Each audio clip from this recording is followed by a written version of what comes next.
Praise the Lord. இந்த கால வேளையிலும் மறுபடியும் உங்களை சந்திப்பதில் மிக்க மகிழ்ச்சி அடைகிறேன். இந்த நாளிலும் நாம் ஒரு வேத வசனத்தை தியானிப்போம். யாத்திராகமம் 23 அதிகாரம் 25 வசனம். யாத்திராகமம் 23, 25. உங்கள் தேவனாய கர்த்தரையே சேவிக்க கடவீர்கள்.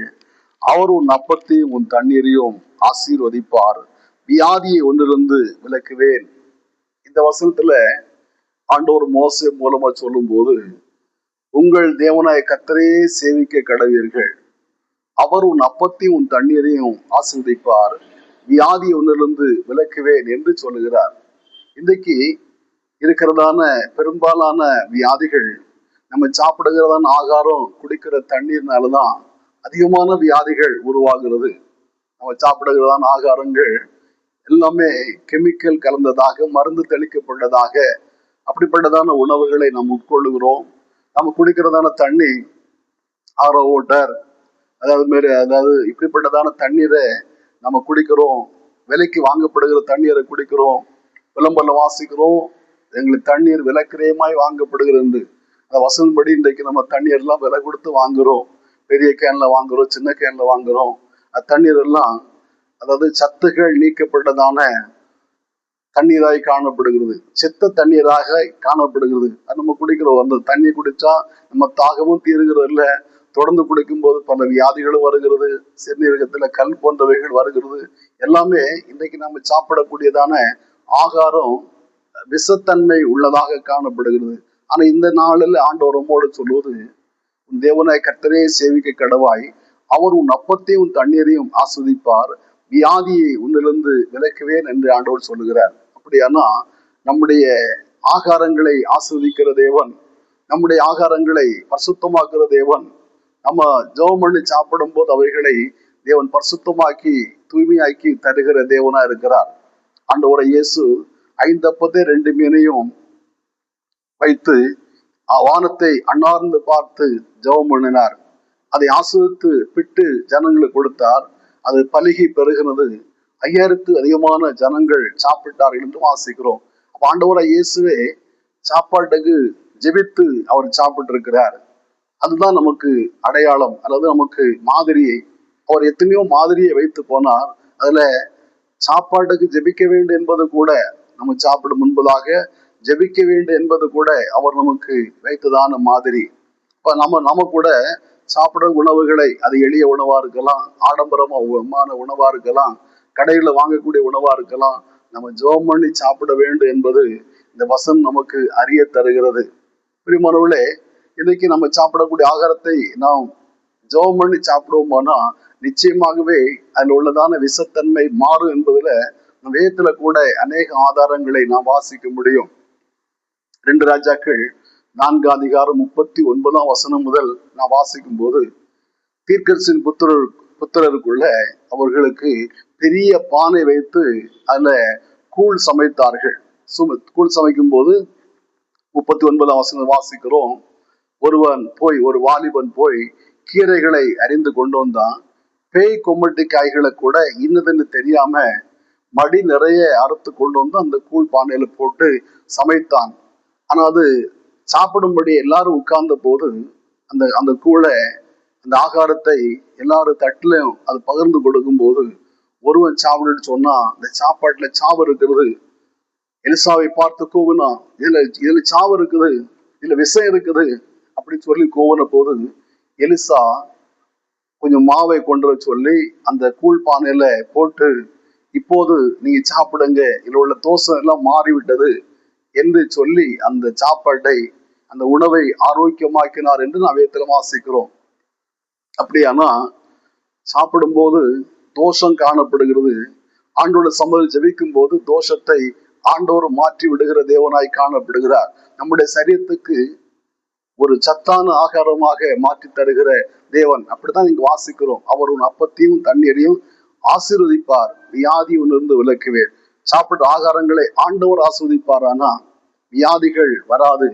நாம சாப்பிடுகிறதான ஒவ்வொரு உணவையும் கர்த்தர் ஆஸ்வதிப்பாரானா வியாதிகள் நம்மை விட்டு நீக்கப்படும். எத்தனையோ வியாதிகள் நம்முடைய சரீரத்துல காணப்படுகிறது.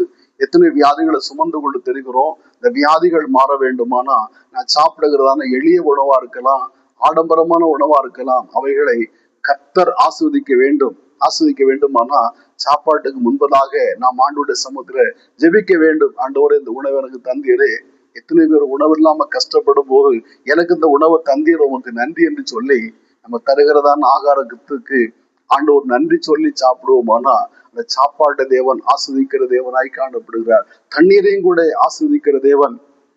யாத்திராகமும் 15 அதிகாரத்துல நான் வாசிக்கும் போது அங்கே அவர்கள் மாறாவல வந்த போது அங்குள்ள தண்ணீர் கசப்பா இருந்தது. ஆகையினாலே ஜனங்கள் மோசே பார்த்து முறுமுறுத்தார்கள். மோசே கர்த்தரை கூப்பிட்டார்.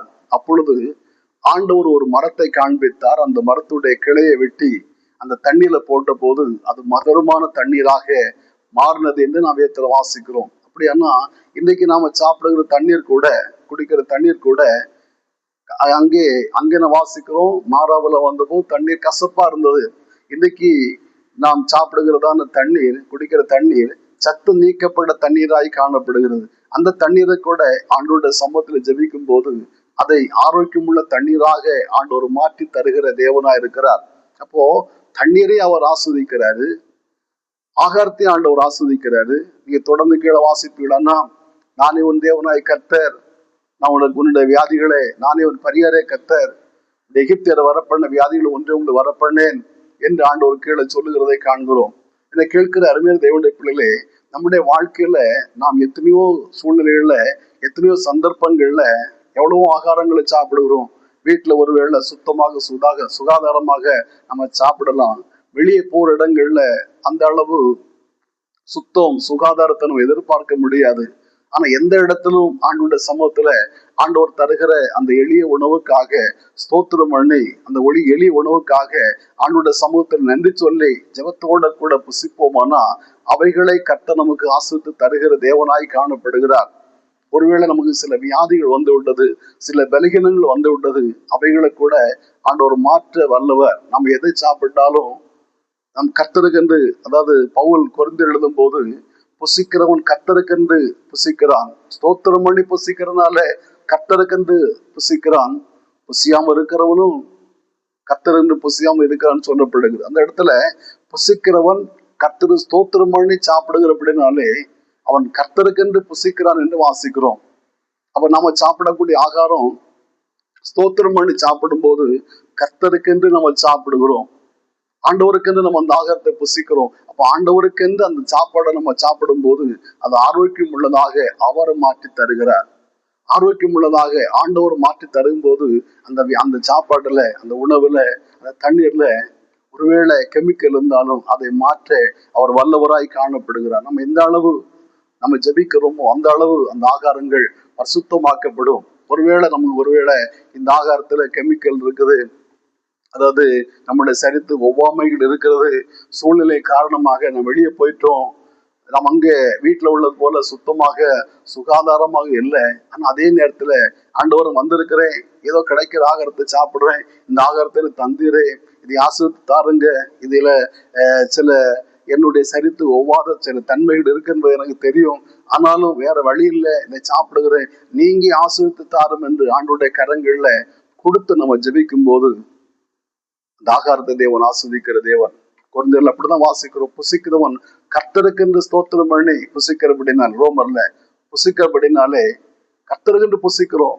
கர்த்தர் நம்முடைய சரீரத்துல அவர் வாசம் பண்ணுகிறார், கர்த்தர் நம்முடைய சரீரத்தில் உள்ள வியாதிகளை மாற்றுகிறவர். ஆகையினாலே ஸ்தோத்திரத்தோட ஏற்றுக்கொள்ளப்பட ஒன்று தள்ளப்பட்டது என்று கூட சொல்லப்படுகிறது.